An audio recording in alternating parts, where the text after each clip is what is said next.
I'm Ioana, and as per my slide in here, this is joint work with a number of people. I'll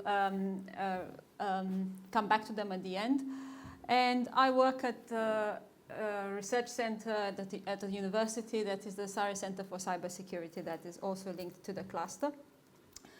The areas of expertise that we have is what is written here. So that's cryptography, primarily systems security and privacy, distributed systems, network systems. We're about 21 members of staff, that is permanent members of staff, but in total we probably about 50 members of staff, and we are accredited by part of GCHQ called the National Center for Cybersecurity, that accredits us for recognition in research as well as teaching. And we work with a number of people, primarily on research projects.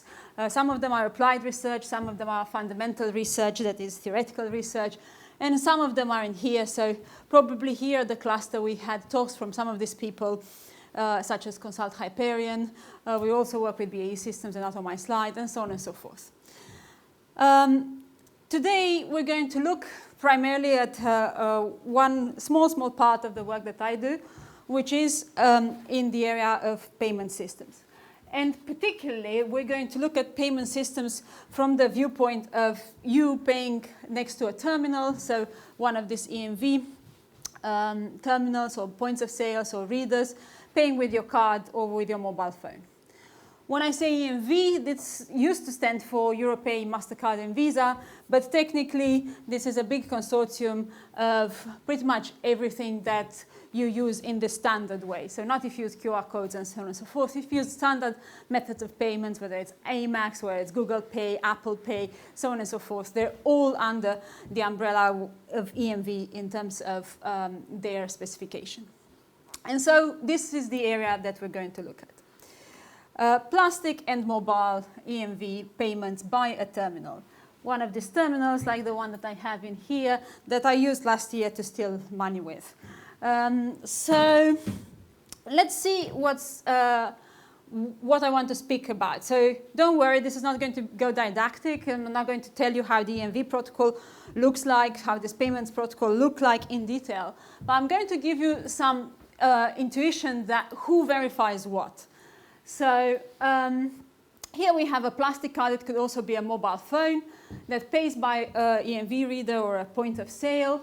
And further back at the end, the communication would go to your bank, to the bank that issued that card. It will go also to other people, and particularly if you pay by phone, it will go to all sorts of other payment networks party.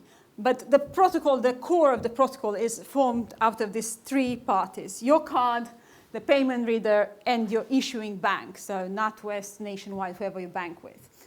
And what you see in here is that there's some cryptography. I'm not going to detail any of the cryptography in here or the specifications of the protocol, but you can see here that you share some information that's in red with the bank. So a cryptographic key you share with the bank, it's on your card, and also the bank has it.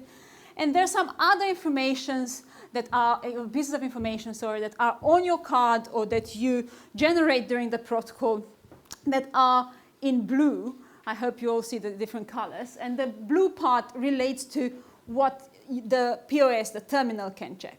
So when you run the protocol, it goes really fast, and you send some information, you as the card holder, you send some information, for example, this one in blue here, to the reader, to the PoS, and the PoS can check as written in here. And eventually, the reader will send, potentially immediately in milliseconds, would send this to the bank.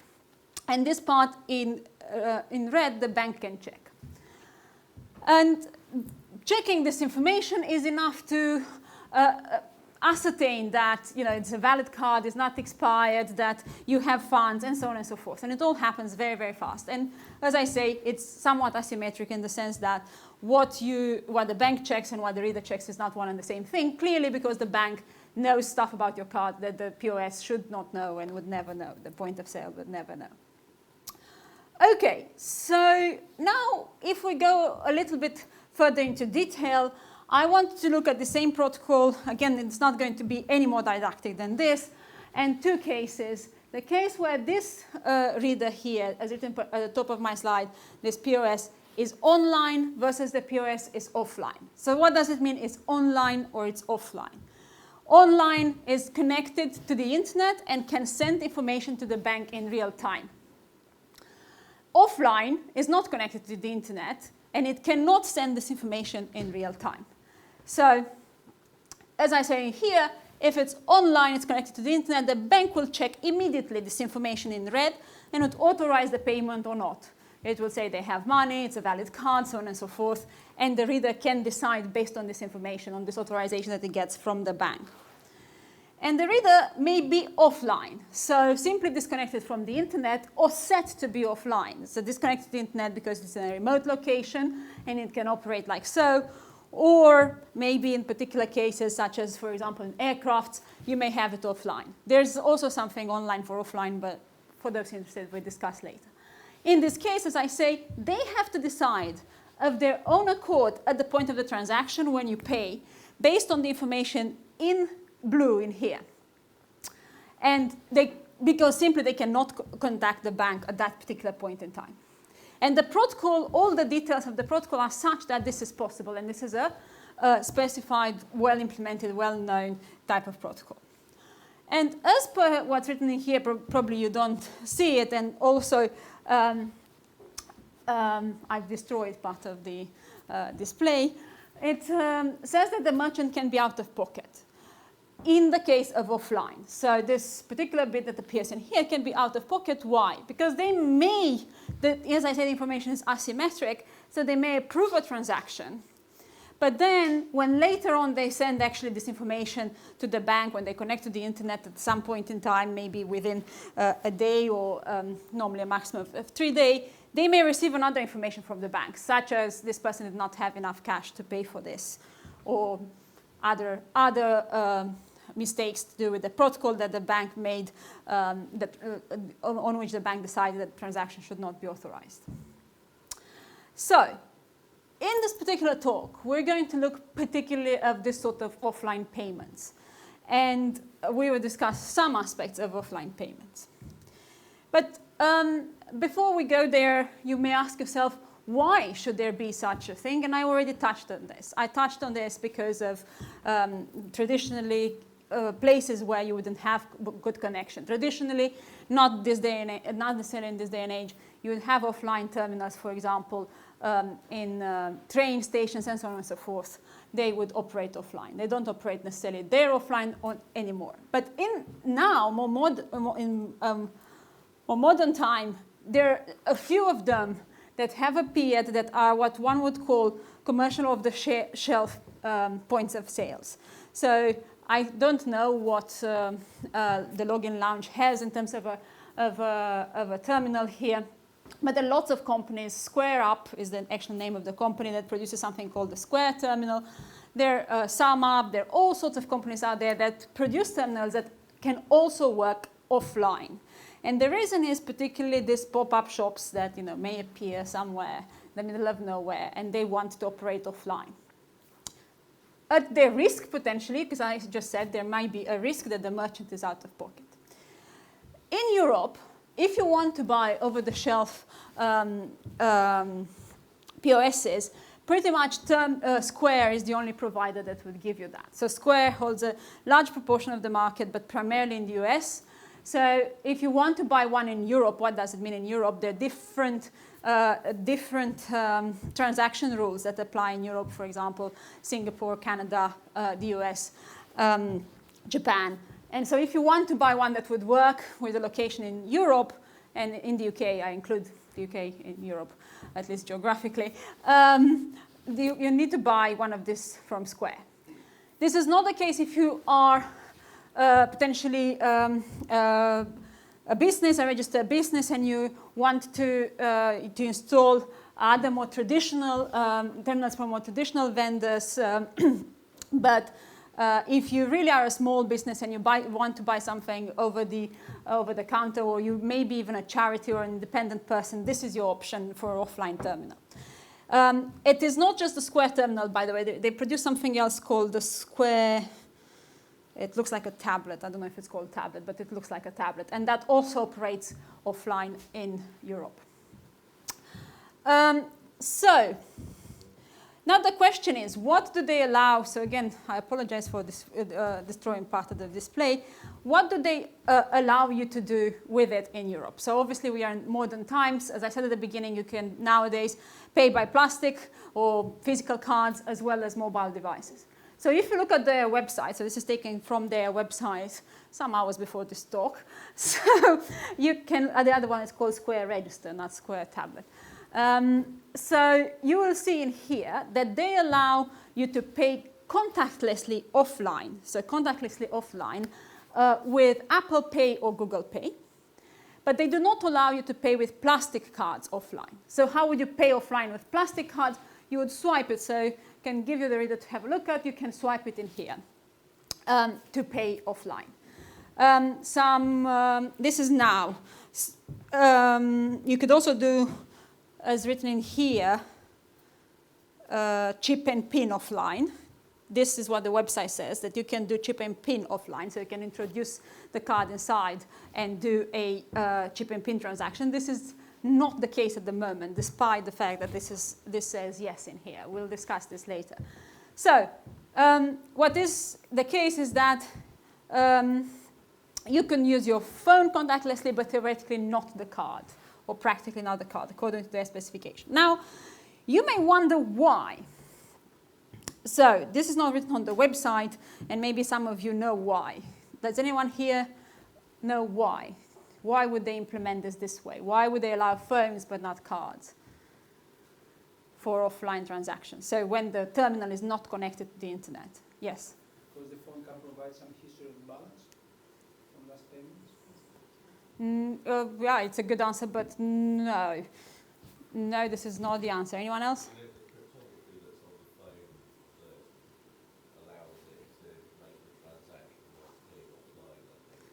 Almost. We're getting somewhere. Someone else? Yes? The phone's already verified that stuff in the card, like Apple Pay or Google Pay?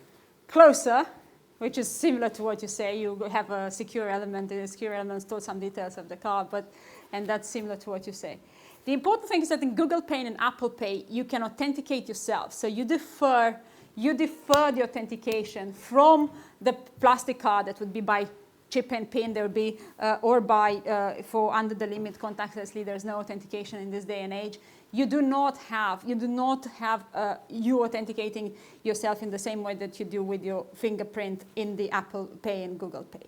And so that is the reason. Some of the risk is gone away because in order to unlock normally these devices, you would need to already authenticate. So you need to be physically there, you need to put your fingerprint in. There's extra aspect of the actual person that is paying is there and it's authenticating themselves. So I've already given this away because this slide was supposed to present exactly what I've asked. So basically in all of this realm of what is contactless payments, you have different type of what's called in EMV terms, customer validation or cardholder verification. When you swipe, theoretically, and this is still the case, for example, in America, you do a signature on a piece of paper and they would compare it to the back of your card. If you do chip and pin, you put the chip of the card inside a reader and you introduce the pin. We started doing contactless. We might put the pin contactlessly or not after, in the sense that we have, for example, in the UK, under the limit, you don't need to put anything in, or if you pass through a barrier, you don't have to put something in. And then in modern times, this is exactly what happened. So in modern times, instead of you interacting with the terminal, instead of you introducing the pin inside the terminal, you will defer that authentication to a device. Instead of authenticating on the terminal, you authenticate on the Apple phone, on the Google phone, if you pay with Apple Pay and Google Pay. And that's the reason why, well, that's the reason why one can guess that they allow that to happen in offline mode, because there's actually the responsibility lies also with the cardholder, with the Apple, with the Google, and so on and so forth, which is akin to what someone in the room said. Okay, but we have a problem. And the problem is not the political incorrectness aspect of my pictures in here. The problem is that we have the EMV specifications are made such, they're quite old, they've started in the 90s, and the card versus a mobile phone, with respect to what the terminal sees, should be indistinguishable, should transact in the same way with a POS, with a reader, whether it's a card, a plastic card, a physical card, or a phone. And that's important. They want the same protocol to work. And when phones appeared and so on, they did not want to change the specifications everywhere. So with respect to a phone, they are absolutely indistinguishable. So when I showed you the didactic slide with the things, whether you're a phone or whether you're a card, in terms of what you send to the actual terminal, it's all the same. Right. However, plastic cards versus mobiles are distinguishable by the banks. So what the bank gets at the back end, the red stuff that I showed you, is enough so that the bank, the payment networks, the Visa, the MasterCard, the banks, the issuers in this country, can distinguish when they get that information if it was a card or if it was a phone. And those of you who were here a year ago and you heard that talk that I gave, it's not necessarily the case that these people will check, that the payment network would check if it was a card or a phone, which can lead to some problems sometimes, but they have the capability of checking. But the POS, the physical little terminal, does not have the capability to tell them apart. So then the question arises, how does Square, or the Square terminal in my particular case, or any offline device, but we are going to look at Square today, how does this sort of terminal distinguish then that it's speaking to a phone or it's speaking to a card? We just said that it will allow phones in contactless mode, but it will not allow cards in contactless mode. And I tell you, if you went and tried out on this would be true. So how do they do this? This is the first question. Because it's not in the EMV protocol. So they must, as I said, in the EMV protocol, there's nothing of what they receive at that level to distinguish. So they must be using something else, something in the phone, like you said, something in some other protocol that's maybe underneath. So underneath the EMV protocols sits the RFID protocol, the ISO 1443. Maybe it's something from there, and so on and so forth. But what is it? That is the first question. The second question is, well, if we find out what it is, can we trick this mechanism? Can we therefore pretend that we're a phone where we're not? Does it really distinguish Apple Pay and Google Pay, or can I also pay with Samsung Pay? And so on and so forth. Can we trick this mechanism? And then finally, the last question goes towards the second point in here. So if we were to trick it, can we exploit it even online? So, okay, maybe we can trick the reader offline, and offline maybe we fool it, but then eventually the reader will wake up, will connect to the internet, it will go to the banks, and the banks should be able to see the difference. And so, if we are able to trick it, what will the banks do with this? Will they catch this later on, and would it therefore be a case of what I said earlier, that the bank eventually later on will say no, and the merchant will be out of pocket, for example?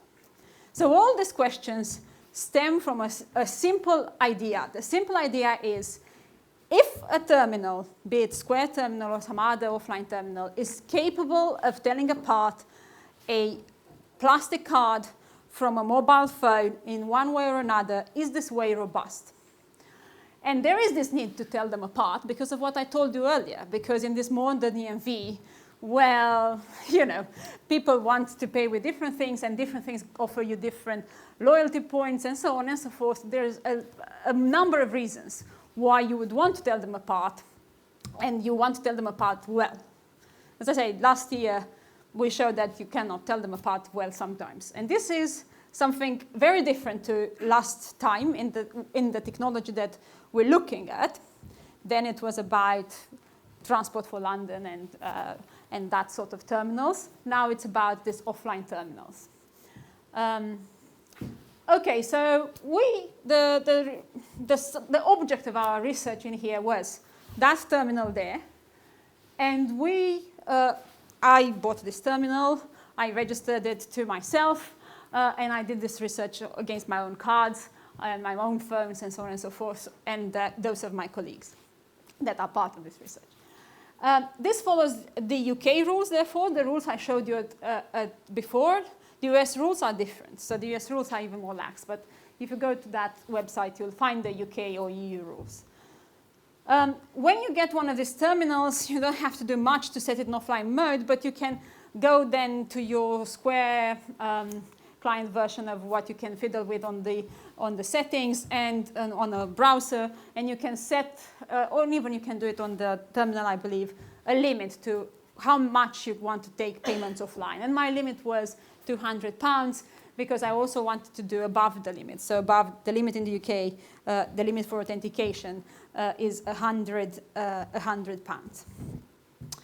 And this research was done between May and October this year. Okay, so the first question was, how do they distinguish? How do they distinguish this is a phone or it's a plastic card? So here is an iPhone. You can't see possibly because this is in the way. This is an iPhone and this is this phone. And what we did, we took one of these devices. I described it last time. This is a, let's call it a Swiss Army knife of RFID. You can sniff with it, record with it, any RFID transaction. So radio transaction, EMV sits on top, so you can also record EMV. So we put one of these listeners between an iPhone and one of these readers, and we saw what messages went back and forth. And we compared that to a normal EMV transaction. And we wanted to see if we see, and not just EMV, but RFID, anything that can be run between them, to see if there's any difference. So when it transacts with an iPhone or an Apple Pay, as they said, or when it transacts, for example, online, offline, plastic card would also work online. So we looked at all of this. And we found out the answer. The answer is that this terminal sends a message before the EMV protocol starts and after the RFID protocol finishes, that is called, well, let's call it the VAS protocol. The VAS protocol would stand for value-added services. So this is a protocol specified and used by the likes of Apple and Google, and it says exactly what you hear on it, value-added services. So for example, when you tap with your iPhone on certain things, it records this and it may, I don't know, open a door that is in an Apple store or something like this. So it's used by Apple and Google to give you some specific functionalities that Apple and Google might give you. And so this terminal, the Square terminal, decided to use this. I don't know, maybe in collaboration with Apple and Google, I have no idea. Maybe not, I don't know. So obviously phones would reply, particularly Apple phones and Google phones, would reply to this message, so it sends a command, and the phones would reply to this message with a response, I'm an Apple phone, I'm a Google phone. Obviously a plastic card would not reply, because a plastic card doesn't have this, doesn't run this protocol. So this terminal would decide, based on this answer, if it received an answer, then it thought it was a phone, an Apple phone or a Google phone. If it did not, and Samsung phone would not respond either. And if it didn't, it thought it's a plastic card or a device that it should not transact with, because it only transacts with Apple and Google. Okay. So then you remember my second question. So this was the answer to the first question. How does it distinguish? Very, very simple. So speaking of what Anas was saying earlier, this is trivial. So, okay, it's maybe not as easy as the command that he showed you, but it is easy. So buying one of these is, I don't know how many, maybe around £100. I don't know what's the price these days. It has lots of information. It has lots of support online, huge community. Anyone is capable of buying a Proxmark and doing this. What maybe there's a tiny, tiny bit of knowledge that comes from people that know about RFID and EMV, but even if you don't have that knowledge, if you spend hours and hours and compare what happens with a plastic card, what happens, you will see at some point that there's this difference. You'd figure out that there's this difference. Of course, people that have experience, like myself and others that work in this field will see immediately. Other people maybe would take some time, but literally this is not something difficult to do, to figure it out. Okay. So the second question that I had is, can we trick this identification? Okay, so it identifies Apple phone and Google phone via this VAS response. Can we trick it? Okay, so we tried something trivial. The answer is yes. And what is trivial that we did? We recorded this message, so we knew how the message looked like from a valid Apple phone with this device. So you record this. And then we took this response. We put it in what is called a card emulator, a phone emulator for EMV, an app that pretends to be a phone, so runs the protocol, but when it receives this emulator, unlike a normal EMV emulator, when it receives the VAS message, it sends the message that an Apple phone would send. And the question is, would this work? Because maybe you were right. Maybe the PoS was going to check further. I don't know, some other proprietary messages that I did not catch with the Proxmark. They were on another protocol, what not. I don't know. When this only would record certain types of protocols. So the question is, would this be enough? Or is it any deeper with respect to identifying Apple Pay and Google Pay? And the answer, as per on my slide, no, it's not any deeper. This is it. This answer is the only thing that this terminal does to, is the VAS answer that we are able to record and replay is the only thing that this terminal used to think it's speaking to an Apple phone or a Google phone. Okay. So the third question was, can we use this further? Can I go against their specification? Can I therefore transact like I did some last year with the plastic card that's over there, relay the messages all the way to there. The plastic card is in your pocket. I pretend I'm an Apple phone, and therefore I take your money.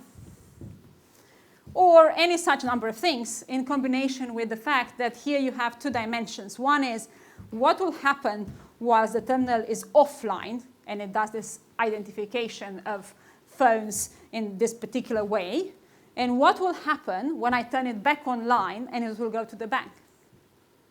So two dimensions, the behavior in offline mode and the behavior in online mode, and if it is possible to go all the way beyond the simple replay. So the answer is it is possible, and you can do fraudulent payments online and offline, over the limit and under the limit.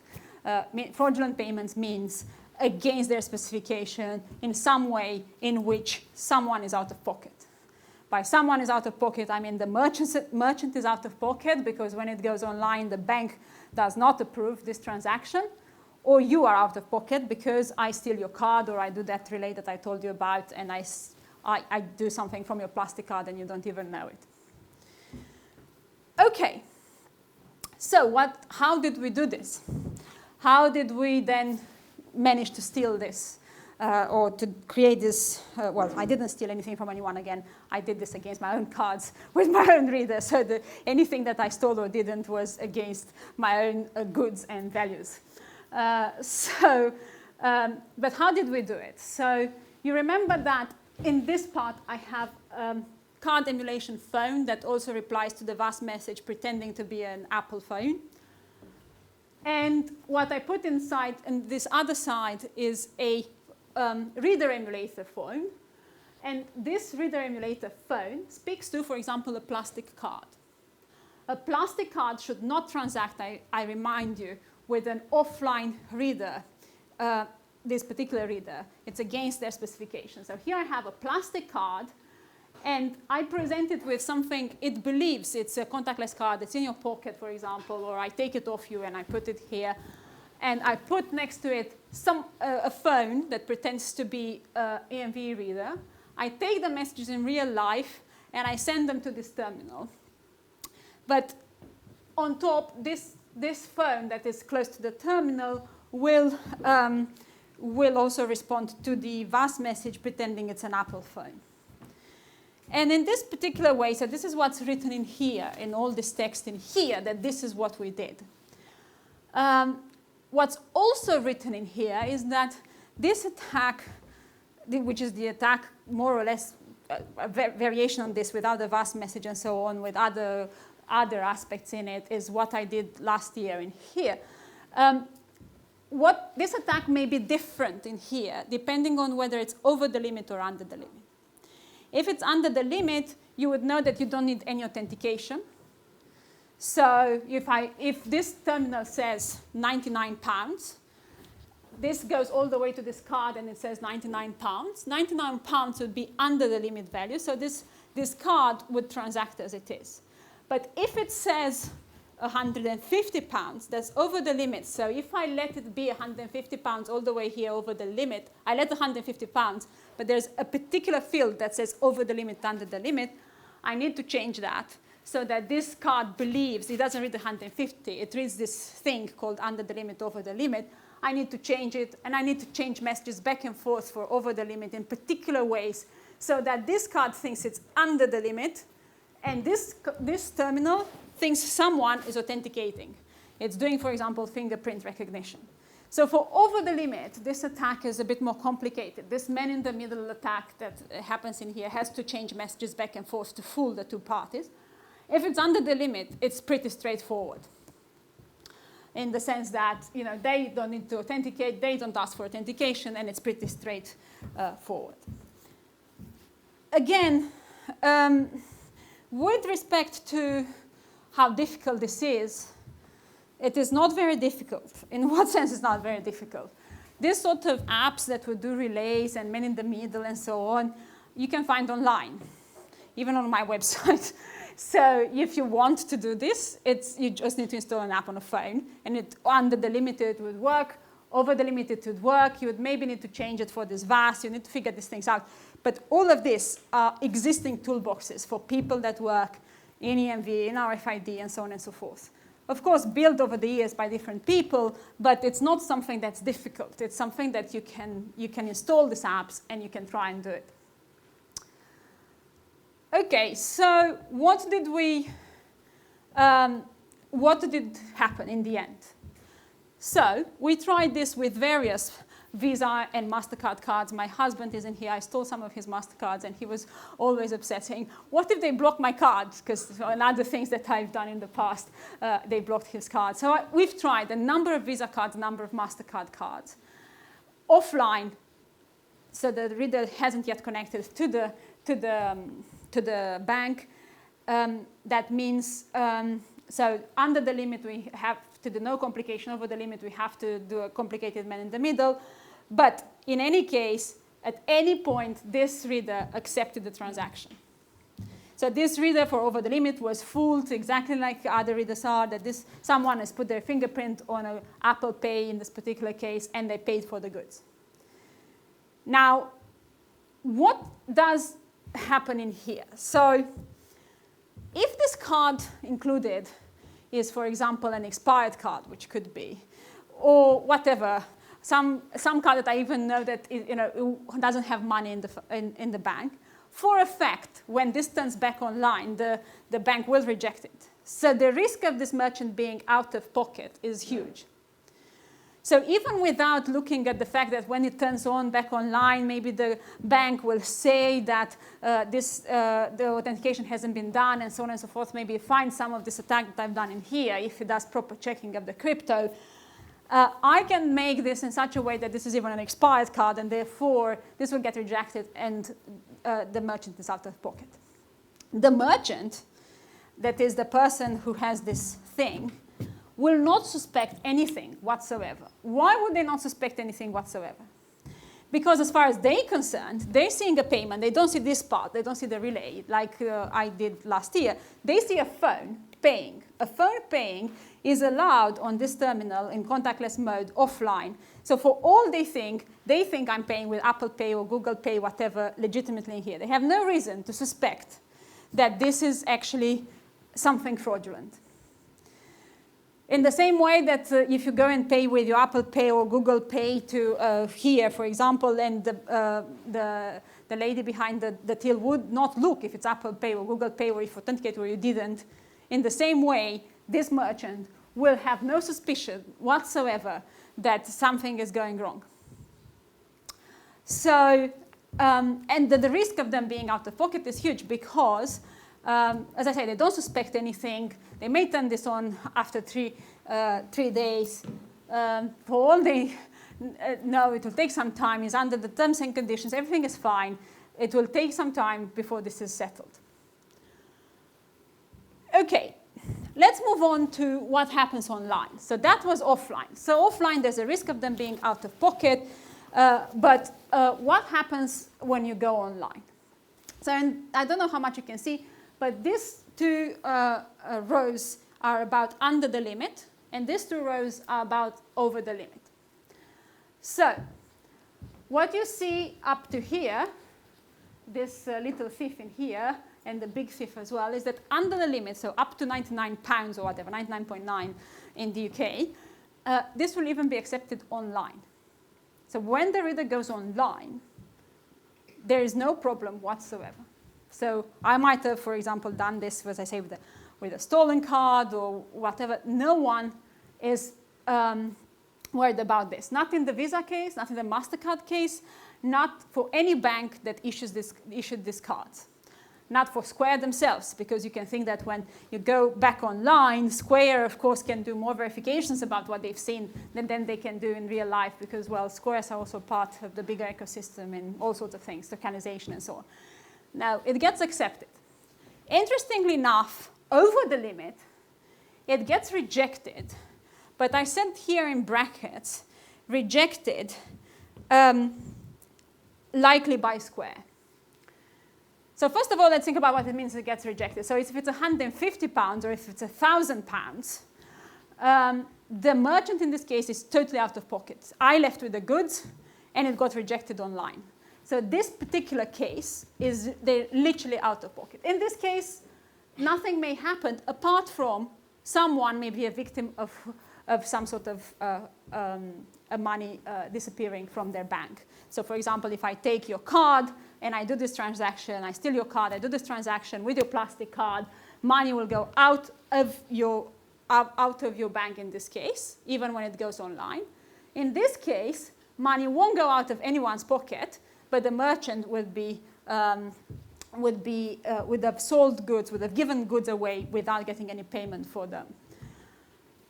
This is probably a case where I myself go to, let's say, Steve's PoS in here, and I do this attack because I don't want to pay Steve. It's not true. And I buy something expensive from this login launch if he sells it. And I know for a fact that later on, if he has an offline reader, later on he won't be paid, but I live with this good. This case in here is the case where I probably steal someone's card and I do this attack, and eventually they will be out of pocket. And I can do it over and over and over again. Then I say here, likely rejected by Square. So why do I say this? Because when I go to the Square display of all my transactions, and since I do other work in EMV, I can tell that when something is rejected by the banks or the payment networks, I get a certain type of rejection with a certain type of message. But when something is rejected immediately, so I turn the reader on and Square sends me immediately a message, this rejection looks different. So likelihood is, and I don't have a confirmation on this, and we could do further research on this, or I can say how to get the confirmation on this. Likelihood is that when the reader goes online, Square does check other things. And it doesn't even reach, very likely, the issuer, because I have never, ever got a message from my bank, from the many banks on which we tried this things on, to say that this transaction has been attempted offline and was rejected online. So I don't think it even reaches the issuer.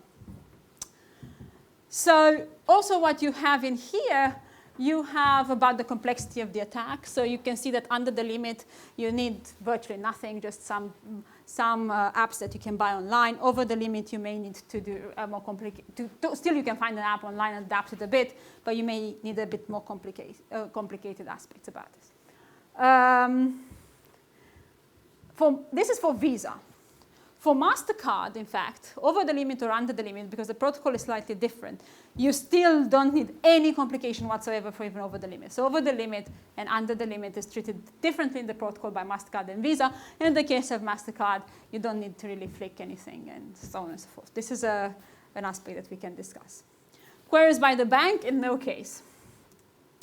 The other interesting thing is that I also tried this with some issuers that have quite sophisticated banking apps. And even the apps never woke up to tell me, hey, you've tried to pay this, I don't know where.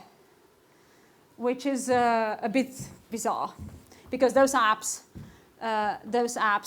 work for plastic cards, for example. So if I try something with a plastic card, and the plastic card does a payment offline as far as anyone is concerned, my own plastic card, for example, would be doing this relay. At that point, when the reader goes back off online, you would hope that at least the app says something. Someone says something, no one says something. So I do not know that Square actually sends these rejected messages further than their own initial servers. Okay, so I said here that it's about attacking buyers as well as sellers, but I don't need to cover this slide again because I explained to you over and over again during the presentation who is out of pocket. Who is out of pocket, in which case, and we discussed exactly that the merchant can be a victim, or a plastic card holder can be a victim if you steal their card and you pretend that, in fact, to these terminals that you're doing a phone transaction when, in fact, you're relaying from their plastic card. And they don't know anything about this. You don't need to steal the card. You can also do it in real time. Right. So what's next? So what is next is linked to the fact that when I sent the abstract of this talk to Alison, I don't see Alison, I said there may be a demo or may not be a demo. This was in December when I sent her the abstract. But I knew that from October onwards, we've been in conversation with Square, or SquareUp is the name of the company. And we've also disclosed this to MasterCard and Visa, saying, look, this affects you in this way. We are in discussions with Square. And interestingly enough, Square have been very responsive and very cooperative, and they wanted to know how you can fix this and so on and so forth. They accepted the responsibility, and they were very engaged in December about this, about the fix. So that's why I said to Alison, there may be a demo or there may not be a demo. 5 days ago, so this is a print screen from my email, but this is from a website, as you can see here, Bug Crowd, so it's a bounty website. In many conversations that we've had with them, we've had meetings, by the way, with different parts of their teams, online meetings on video calls and so on and so forth, and also on the side, this conversation with their bug bounty team. And 5 days ago, as you can see in here, and this is not a fake thing, it's actually, I can show you my emails. So they have actually, what's written in here is that they have a patch, and that they're pushing this patch to my devices, and I'm supposed to check this patch, and if I'm happy with this patch, then they will say they will make this change, will roll out this change to all our customers. So this happened at the weekend. Well, I saw it at the weekend. I don't know when, 5 days ago, but I saw it on Sunday.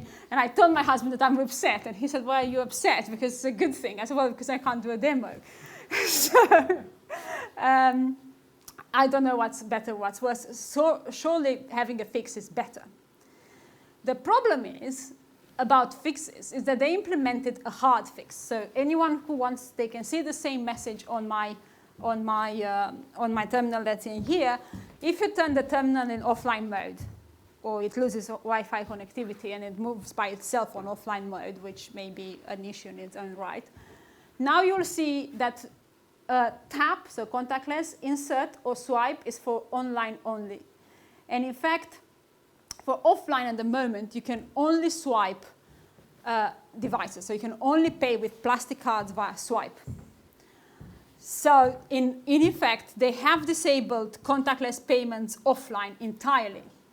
So this is the fix. So the fix is not really a fix. It's what I call a hard fix. You can no longer do, either with Apple Pay or Google Pay, any such transactions contactlessly, which is probably good. Now, they did say they are working towards a more complicated fix, but that, as written on my slides in here, it involves a more complicated test to see if really this would work with their different cards. So this fix is written in here in many, many, many words, but I'll explain to you what this fix is. This is a fix that we proposed. So the fix is, okay, when you present a phone or a plastic card to one of these devices, you want to know whether in terms of EMV capability, so it's a paying device, it's a card or a mobile phone, whether in terms of EMV information, it thinks it's a phone or a card. Now, I said that this is hard, but there is actually a field called AIP, which stands for Application Interchange Profile, that would have 1 bit set in this field if you are a phone, because it will say that you are capable of, for example, fingerprint recognition, of biometric authentication, of what is called customer validation on the device. So that bit will be set for phones, and it will not be set for plastic cards. This is not saying that you as a user during the protocol, you authenticated yourself or you didn't. This is to say that the device is capable or not capable of on-device authentication. So it's a good indication. It's a good indication, but the other important thing is that this particular field that the payment device, the card or the phone sends to this reader, this particular field is authenticated inside a certificate that is sent to the reader and the reader can check. So I cannot change this particular field in flight with my type of man-in-the-middle attacks, because the reader, even offline or online, the reader, when it checks the certificates that come out of your phone or out of your card, the digital certificates, inside this will be authenticated. And if I change it in flight, that would not match what's authenticated inside the certificate, and therefore I would be caught. So this is something that they could do. The particular bits are written here. You don't hear the bits that show if you are a customer validation capable device or not. So this is the fix that we proposed to them. And this is a fix that, for example, MasterCard agrees with, well, as is a better solution. I am not saying that this is the only solution, and it's the business of maybe MasterCard, Visa, Apple Pay, Google Pay, Square, whoever is in the EMV the EMV ecosystem, to look at other fixes. This is a fix that would work, would be better at least than what they do at the moment, because it will look at the VAS as well as something that is from the EMV protocol, something that is linked to payment and so on, not just a random other protocol. So what are the conclusions? The conclusions for my talk are as follows. So over the recent years, this EMV ecosystem, and this is a picture that I have in here, changed drastically. So, contactless moved very fast, but also we pay with all sorts of devices, all sorts of in different type of modes, as I say, offline, online, in transit, not in transit, with different, more and more things added to it, all based on that simple protocol that I showed you at the beginning, that has to work, and everything is built on top, which means that these new features very often give you bugs as well. So your new feature very, very often comes with a problem associated to it. Not always. So we had the examples last year about how Samsung Pay did very good work, some combination with everything that they put together for transit mode and so on. What tends to be the case is that therefore, because it's such a huge ecosystem, and we've only touched a tiny part, which is between the card and the reader in a very sketchy way, any problem takes a long time for it to be fixed. In the same way that now they build on top on a simple protocol to add features and features, they do not want to change very much, make complicated things, because it costs money in a lot of this machinery. The essential problem that keeps coming back is this mobile identification. I call it mobile identification. It's really the fact that you are using a device where you do normally an Apple phone, Google phone, whatever it is, Samsung Pay, in which you put your fingerprint. And they want to identify that and leverage that versus plastic cards, but there's no support for it. And last year, I didn't stress on this too much, but really it stemmed from the same issue as I said in a different context.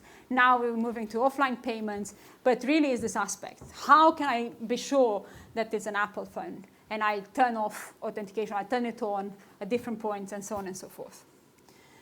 And the last bullet point in here says that sometimes the community is very responsive. I have to say, I've worked on this for maybe 6 years now, and this is the most responsive answers I had from this company. They may have installed a hard fix for the time being, but they were very engaged. I was impressed when I went onto Google Meet call, it was, with people from all sorts of teams, from communication to technical to product to, I was amazed of all the questions that they asked about this.